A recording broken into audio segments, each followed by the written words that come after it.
Guys, gue kesel banget bacain beberapa komen dan juga pendapat orang-orang yang bilang lu nggak lihat dulu genre dari Joker Folie à Deux itu kan musikal. Dari awal tuh aja kalian nggak lihat, bego katanya. Nggak gitu. Ini video ke trigger itu guys. Jadi gue kayak merasa perlu untuk lanjut ke spoiler review dari Joker Folie à Deux ini.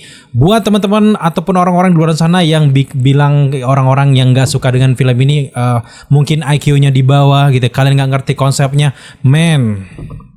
Kalau kalian pengen nonton film musikal, kayaknya jangan bawa nama Joker gitu, karena memang bukan nggak boleh, tapi kita kurang terima kayak gitu. Kalau kalian pengen nonton film musikal yang keren tuh kayak Hamilton, terus Singin' in the Rain yang tahun 1952 gitu. Terus kalau nggak La La Land lah yang terbaru. Dan gue merasa bahwa Joker itu nggak pantas untuk dijadikan musikal. Dari awal diumumkan tuh kita udah tahu bahwa ini bakal jadi musikal, tapi kita belum lihat hasilnya sehingga kita nggak bisa ngomong jelek dan enggak gitu. Jadi setelah kita lihat hasilnya, parah gitu. Nah, buat kalian semuanya mungkin bilang kita IQ jongko atau apapun itulah ya yang nggak suka dengan film Joker Folie à Deux. Lihat aja tuh skor-skor dari Rotten Tomatoes. Sekarang bahkan di video kita syuting itu mereka ngasih skor 33%. Bahkan menurun sampai ke 32%. Dan itu sejajar. Baik dari audiens ataupun kritikusnya sama. Artinya apa? Filmnya memang jelek. Terus IMDb tuh ngasih cuma 5,6 gitu. 5, intinya 5 dari 10. Bahkan yang paling parah itu ada di situs CinemaScore, cuma ngasih nilai D untuk Joker Folie à Deux, dan sekaligus dengan nilai D itu menjadikan film Joker Folie à Deux ini menjadi film dengan adaptasi komik terburuk sepanjang masa gitu. Dari terbaik sepanjang masa sekarang jadi terburuk sepanjang masa. Oke. Kalau banyak yang bilang bahwa bang jangan percaya situs-situs kayak gitu, itu kan udah disetting dan awal. Kalau disetting kok semuanya sama gitu. Gue nggak mau menyamakan persepsi kalian. Kalian mau suka maupun enggak itu terserah kalian gitu. Karena memang dari sisi ini buat orang-orang yang suka dengan film Joker 2 ini, menurut gue tuh mereka udah berdamai dengan keadaan dan legowo. Awalnya pasti mereka mikir, oh apa ini, tapi ya udahlah karena keren, karena ini gue udah fanatik parah gitu. Bukan yang kita orang-orang yang pengen menikmati development karakter dari Joker pertama tuh ngelihat Joker kedua, waduh ini kayak jalan di tempat gitu. Gue bener-bener ke-trigger gara-gara komen gitu. Emang lu nggak tahu konsep musikal gitu. Makanya sekarang kita harus mengakui bahwa film India, film Disney itu bikin musikal yang membuat orang nggak ngantuk, itu udah hebat banget kita. Sekarang buktinya di Joker banyak banget yang tidur, walk out. Perlu diingat, gue bukan hatersnya Joker. Gue adalah orang yang benar-benar ngefans dengan cerita yang di Joker. View kita di film-film Joker zaman dulu jutaan semua gitu. Itu yang salah satu yang ngangkat juga channel kita pada kala itu gitu ya. Dan gue seneng gitu, banyak banget teori kayak sirine. Apakah ini meninggal bla bla bla bla, tuh banyak teori. Di Joker yang kedua, sebelum gue syuting video ini, malam tadi gue tuh udah nonton film Joker yang pertama. Timpang banget, tinggi banget gitu ya. Kalian perlu tahu satu fakta. Todd Phillips sebagai sutradara langsung bilang di beberapa wawancara baru-baru ini yang mengatakan bahwa Joker Folie à Deux adalah film terakhirnya di DC Universe. Artinya yang menjadi Joker sesungguhnya itu ya Todd Phillips, sutradaranya. Dia yang memang gak niat bikin. Makanya gue cukup setuju ada yang bilang bahwa bang jangan-jangan ini memang Todd Phillips sengaja, karena dia tuh sebenarnya gak mau bikin sequel. Ada yang mendesak pengen bikin sequel. Dijadikanlah film ini kayak eksperimental. Gak cocok men. Joker dijadikan musikal itu gak cocok. Tapi kenapa lu gak protes pas sebelum dibikin? Kok malah sekarang? Fanfest kebanyakan malah sekarang baru booming-boomingnya, baru bacot-bacot. Dulu kemana aja gitu. Kita gak tahu, lagi-lagi kita gak tahu hasilnya gimana gitu. Kita gak tahu sejelek ini gitu. Gue bilang bahwa gue jarang banget bilang film itu jelek. Baru kali ini gue bilang film itu jelek, lazy writing, gak jelas mau kemana. Cuman sok-sok edgy, kayak sok-sok kayak bilang, waduh ini nih kalian harus ngerti bla bla bla, ini tuh karena kita tuh lebih mendalami Arthurnya. Kan udah dibilang bahwa itu bukan Joker yang sesungguhnya, dia itu bukan Joker, dia cuman seorang Arthur. Fuck. Karena ini tentang Arthur, development karakter. Kalau ini nggak ngomong soal Joker kedua, beda cerita. Bilang aja nih mungkin La La Land with Arthur, Arthur La La La misalnya, itu kayak kita terima, it's okay gitu. Mungkin ini mereka pengen ngejar Oscar kayak gitu, oke. Mungkin ini film-film yang underrated bla bla bla bla, oke kita terima.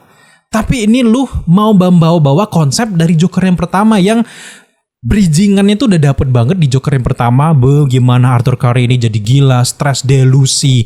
Kita yang nganggap dia berhubungan dengan si tetangganya itu ternyata enggak selama ini. Nah itu konsepnya tetap sama. Di bawah di Joker yang kedua itu tetap sama konsepnya, delusi. Salah satu delusi menurut gue kayak Lady Gaga si Harley Quinn ini yang masuk ke penjara, pengasingan itu kok bisa masuk ke sana. Itu kan salah satu yang masih jadi pertanyaan dan teori-teori yang menarik, karena itu jangan-jangan cuman ilusi dari si itu aja gitu. Dan banyak banget ilusi-ilusi yang sebenarnya nggak nyata tapi nggak dijelaskan di dalam film. Nah ngomongin teori itu mungkin kita bahas di video selanjutnya, kalau mungkin kalian cukup menarik untuk dengerin beberapa teori gitu ya. Langsung saja kita ke ending dari Joker Folie à Deux. Kita tahu sendiri bahwa di ending tiba-tiba Arthur Curry ini dipanggil untuk menemui, kita nggak tahu dia mau menemuin siapa, apakah itu memang Harley Quinn gitu ya, dan mungkin akan banyak cerita selanjutnya gitu ya.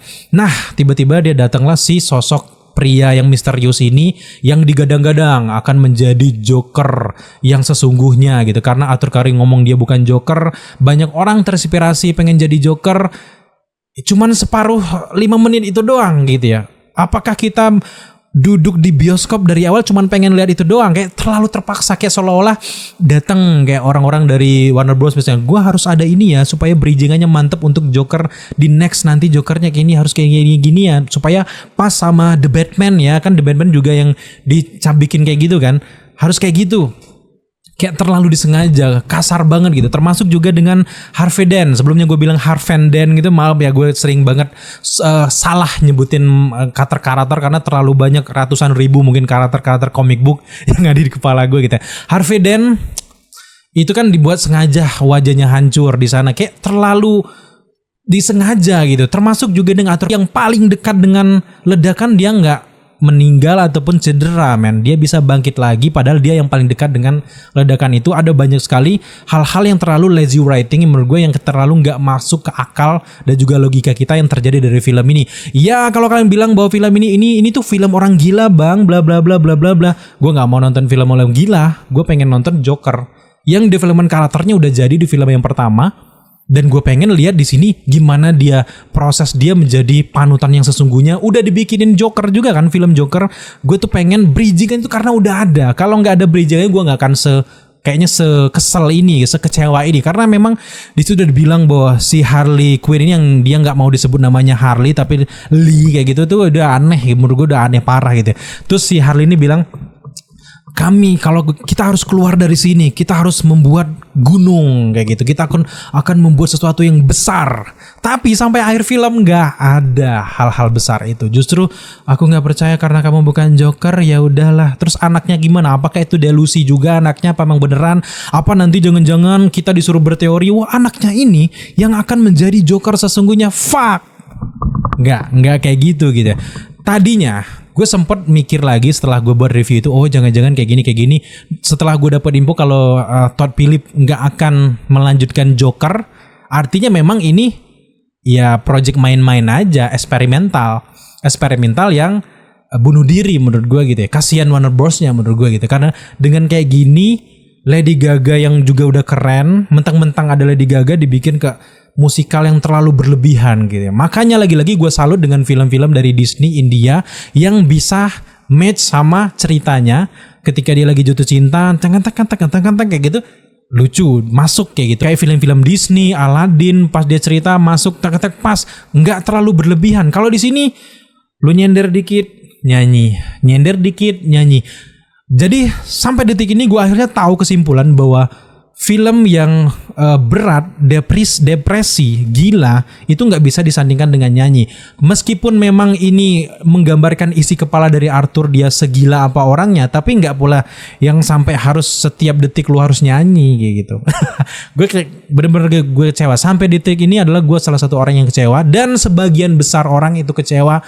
80% orang cukup kecewa dengan Joker kedua. Hanya sebagian kecil orang aja yang legowo nerima bahwa oh lu nggak ngerti, berarti bla bla bla bla bla bla, ini sengaja dibikin kayak gini gitu. Oke, kalau kayak gitu ya kenapa di stop filmnya? Kenapa Todd Phillips nggak melanjutkan lagi projectnya? Siapa yang bakal melanjutin Joker ketiga kalau ada? Karena memang sejatinya Joker itu tidak membutuhkan sequel. Jadi dari detik ini gue nggak pernah menganggap adanya film Joker yang kedua. Nggak ada istilahnya tuh. Gue taunya bahwa film Joker kedua hanya berdurasi 10 menit. Setelah membuat keonaran di ending dari Joker yang pertama, Arthur masuk ke penjara, udah gitu aja gitu. Kenapa gue cukup kecewa adalah potensi cerita yang menggemparkan itu ada. Pasti gue juga sempat baca di kolom komentar, "Bang, kalau lu pengen film action, ini bukan film superhero, bla bla bla bla." Oke, kita ngerti ini bukan film superhero, tapi percikan-percikan potensi itu ada. Film pertama pun itu bukan film superhero gitu. Karena memang kita melihat bahwa wah, kegilaannya Arthur, bagaimana dia delusi, membunuh, pembuli, nembak orang sana sini, nggak seintens film action, tapi dapet stresnya itu kita pun dapat. Itu akhirnya membuat film ini mendapatkan $1 billion tanpa harus rilis di Tiongkok kayak film-film lain yang ngemis-ngemis di Tiongkok biar laris filmnya. Joker enggak. Gue bandingkan ya, Deadpool and Wolverine itu bisa sampai $1 billion club itu karena dia juga rilis di Tiongkok. Joker nggak ada rilis di Tiongkok, dia bisa dapat $1 billion. Sekeren itu karena memang filmnya sekeren itu. Kalau ini gue bisa jamin sih di beberapa bioskop di Indonesia itu bakal cepet turun layar karena memang semengecewakan itu kan. Karena orang yang pengen nonton Joker itu udah berangkat ngefans dengan film yang pertama, ekspektasi mereka kayak gitu. Oke, gue terima bakal ada musikal, oke gue terima, tapi ceritanya di sini jalan di tempat, lazy writing. Gue contohin deh, misalnya gue jadi sutradara ya, asik. Misalnya gue jadi sutradara gitu. Orang-orang di penjara, penjaga sipir tuh kan bukan main kesalnya bikin Arthur tuh. Gue deh lihat Arthur yang kayak kejam-kejam ketawa-ketawa kayak gitu, gue berpikir ini bakal dibunuh nih, ini bakal dimampusin nih orang sipir-sipir semua 3 ini bakal dihancurin gitu. Ternyata enggak gitu. Chaosnya apa yang dibikin? Dia cuma tegak di meja, yang lainnya tiba-tiba aja tuh kayak gitu. Anjir. Gue sekesal itu dengan cerita yang terlalu kayak orang baru bikin film, padahal Todd Phillips masterpiece banget kayak gini gitu. Dan ini sekaligus ngegabungin salah satu film-film terburuk dari Todd Phillips kayak Hangover Part 3, semuanya itu kan udah sejajar sama itu menurut gue. Lagi-lagi kalau kalian nonton musikal jangan di Joker. Ini cuman kayak minjem lisensi dari Joker dijadikan musikal, coba-coba nih. Nggak kayak gitu. Jadi mending jauh-jauh gitu. Menurut gue ada banyak banget aspek-aspek yang tidak bikin nggak kesampaian. Misalnya kita mau klimaks nih, bem, gue nggak tahu bem ini apa ya. Tiba-tiba Satpol PP datang gitu ya, menciut lagi kayak gitu. Mungkin film-film dari Joker ini kayak gitu. Mau klimaks, turun. Memang ekspektasi kita dipermainkan segitunya, nggak ada penyelesaian yang menarik kayak gitu. Cuman Arthurnya mati, udah gitu aja gitu ya. Itu pun bisa dibikin di menit kedua dari film kalau memang mau bunuh si Arthur gitu ya. Dan menurut gue juga di proses sidang Harvey Dent juga apaan di sini? Cuman jadi cameo yang burik aja, cuman kayak nobody. Dia bukan siapa-siapa, kayak tegak jadi pengacara yang diam-diam aja gitu, kayak gitu doang. Kayak cameo biasa anjir, kita nggak tahu itu Harvey Dent kayak gitu. Kayak oke, ini Elseworld, ini dari universe yang berbeda, gue bisa terima gitu ya. Kalian nggak akan ngerti ceritanya karena ini bukan untuk orang-orang yang IQ-nya rendah kayak kalian. Itu gue kesal banget kalau dibilang kayak gitu. Karena bukannya menyombongkan, kita juga ngerti film kayak gitu. Tapi kalau kayak gini kayak gimana gitu. Kalau cuman gue yang kecewa, oke, nggak masalah. Tapi ini kan ribuan orang, semua orang rata-rata kecewa gitu. Buat teman-teman yang mungkin nggak kecewa, oke, mungkin dia menikmati yang musikal-musikal ini dan sudah berdamai dan juga mengerti jalan dari pikiran dari Todd Phillips. Kalau gue nggak mau ngerti jalan cerita dari Todd Phillips, gue mau ngertinya bagaimana development karakter si Joker ini. Nggak cuman ceritain jalan di tempat doang yang ada di penjara pengadilan, tiba-tiba datang ketemu cewek cinta-cintaan. Ini kayak bocil SMP lagi cinta-cintaan, sekelas Joker dibikin sehancur itu karakternya.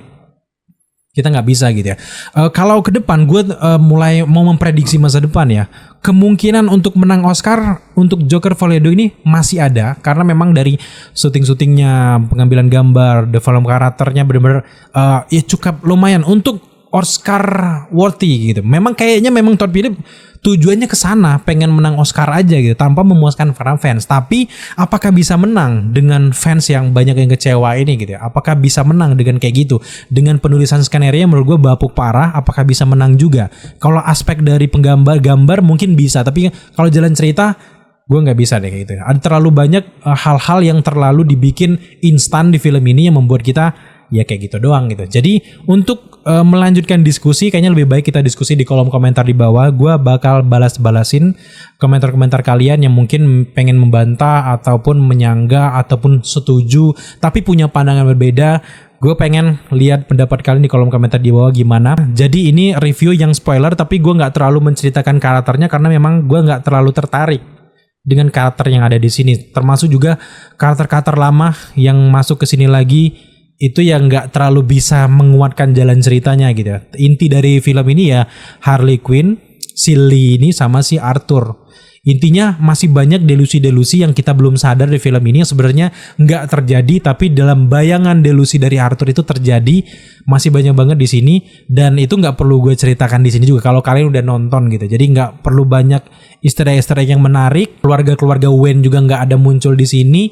Ya ini cuman bener-bener stand alone-nya yang alone parah gitu. Jadi nggak ada sangkut pautnya lagi sama itu. Dan menurut gue kalau mau bikin lagi jangan bawa embel-embel Batman Universe lagi sih menurut gue. Lebih baik kalian fokus bikin satu film yang isinya Joaquin Phoenix nari-nari kayak gitu aja. Teng gitu. Jadi lagi-lagi dengan dibikinnya video ini dengan gue berpikir dari jalan ceritanya, gue sangat menghargai teman-teman mungkin yang lainnya berkomentar cukup suka dengan film ini karena review, pendapat itu memang sifatnya subjektif. Tergantung dengan selera, tergantung dengan mood kalian ketika nonton, tergantung kalian sedalam apa memahami cerita. Jadi ada banyak aspek yang membuat kalian suka dan tidak suka dengan suatu film. Jadi itu wajar, perbedaan pendapat itu wajar. Jadi buat teman-teman di bawah kolom komentar di bawah ada yang suka dan itu nggak sesuai dengan kalian, nggak bisa dipaksakan. Namanya film kayak gitu ya. Memang itu balik lagi ke selera kalian. Jadi jangan plak ketiplak. Percaya dengan apa yang dibilang reviewer, termasuk gue juga. Kalau kalian penasaran, tonton dulu. Yang lebih baik kayak gini, kalian nonton dulu. Kalau kalian setuju, itu kita lebih enak ngobrolnya gitu. Jadi daripada kalian kayak, thank you bang, udah menyelamatkan duit gue gitu. Tapi kalian nggak tahu bener-bener gimana pendapat dari hati kalian sendiri. Ya gimana gitu. Gue bukan mempromosikan filmnya, tapi gue bertanggung jawab untuk membuat kalian tuh nonton dulu deh. Setelah nonton, ayo kita ngobrol lagi gitu guys. Thank you teman-teman udah menyaksikan review spoiler kita kali ini. Nggak banyak spoiler yang kita ngobrol kayak di spoiler review sebelumnya yang ngomongin soal detail-detail menarik dari filmnya. Karena memang sesimpel itu ceritanya gitu. Thank you teman-teman udah menyaksikan review kita kali ini. Kalau kalian suka dengan konten seperti ini dan pengen lihat konten kita yang lebih menarik lagi ke depannya, dukung kita dengan cara subscribe, like, komen, dan share. Serta jangan lupa juga untuk nyalakan notifikasi agar kalian mengetahui apabila kita mengupload video setiap harinya. Thank you guys.